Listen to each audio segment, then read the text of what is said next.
மகேந்திரர் தவறு. சத்ருக்னன் கொடுத்த ஓலைகளை படித்தப்போ மகேந்திரருக்கு அடிக்கடி கையெல்லாம் நடுங்குச்சு.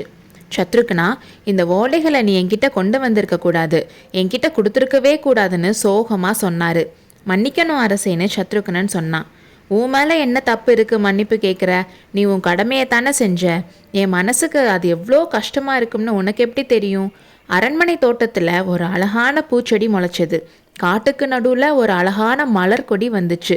ரெண்டும் இளந்தளிர் விட்டு வளர்ந்துச்சு. பருவ காலத்தில் அரும்பு விட்டு பூத்துச்சு. அந்த பூச்செடியையும் மலர்கொடியும் வேரோடு பிடுங்கி நெருப்பில் போட்டு பொசுக்கிற பொறுப்பு இப்போ எனக்கு வந்திருக்கு சத்ருகனா.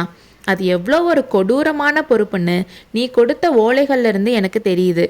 சத்ருகனா, மாமல்லரோட மனசை எவ்வளோ நான் புண்படுத்திருக்கேன்னு தெரியுமா? அவனோட மன உறுதியை எவ்வளோ நான் சோதிச்சு பார்த்துருக்கேன்னு தெரியுமா? இதை கேளுன்னு சொல்லி ஒரு ஓலையை சக்கரவர்த்தி படித்தார். என் ஆருயிரே, உன்னை வந்து பார்க்குறதுக்கு என் உயிர் உடல் ஆவி எல்லாம் துடிச்சிட்ருக்கு. இந்த காஞ்சி கோட்டை மாதிரி இன்னும் 100 மடங்கு காவல் போட்டிருந்தாலும் எல்லாத்தையும் தாண்டி உன்கிட்ட வந்துடுவேன். கடலுக்கு நடுவில் இருக்க தீவில் ராவணன் சீத்தையை சிறை வச்ச மாதிரி உன்னை யாராவது வச்சாலும் அங்கேயும் உன்னை தேடி வருவேன்.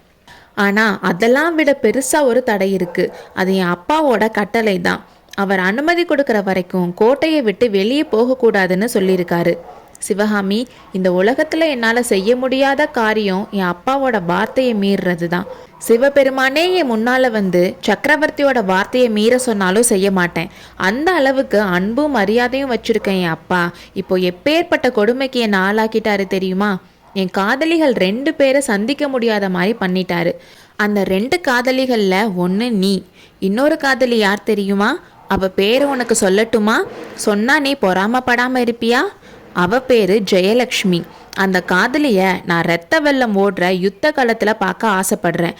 சந்திச்சு அவன் என் கழுத்தில் போடுற வெற்றி மாலையோட தான் உன்னை வந்து பார்க்க ஆசைப்படுறேன்னு மகேந்திரர் வாசிச்சுட்டு இருக்கும்போது சத்ருகனன் தலை குனிஞ்சு நின்றுட்டு இருந்தான். கேட்டியா சத்ருகனா? இப்பேற்பட்ட மகனை பெறதுக்கு நான் எவ்வளோ புண்ணியம் பண்ணியிருக்கணும். ராமனை பெற்ற தசரதரை விட நான் பாக்கியசாலி தான். ராமன் அப்படி என்ன தியாகம் செஞ்சிட்டான்? ராஜ்யம் வேணான்னு சீத்தையும் லக்ஷ்மணையும் கூட்டிட்டு காட்டுக்கு போயிட்டான்.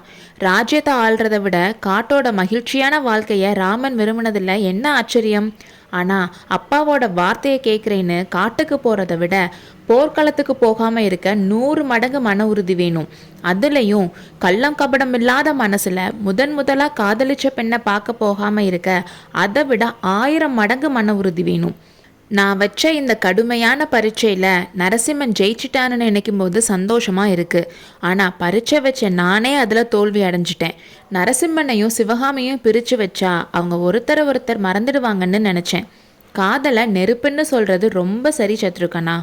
நெருப்பு கொஞ்சமாக இருந்தால் காற்று அடித்ததும் அணைஞ்சிரும். அதே நெருப்பு அதிகமாக இருந்தால் காற்று அடிக்க அடிக்க நெருப்போட ஜுவாலை அதிகமாகி கொழுந்து விட்டு எரியும்.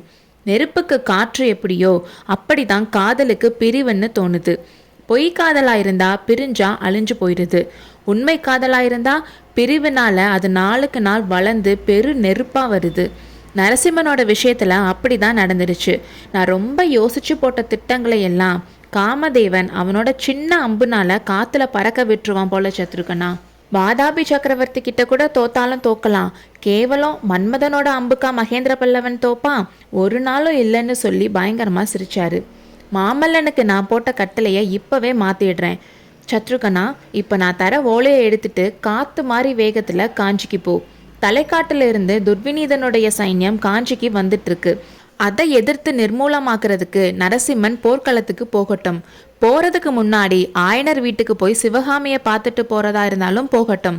அதுக்கு நான் குறுக்க நிற்க போகிறது இல்லைன்னு சொன்னார். இதை கேட்டதும் சத்ருகனோட முகத்தில் தோன்றிய விசித்திரமான புன்னகை என்னிடம் கூடவா உங்களுடைய கபட நாடகம் என்று கேட்பது போல் இருந்தது. அடுத்த அத்தியாயத்தில் சந்திப்போம்.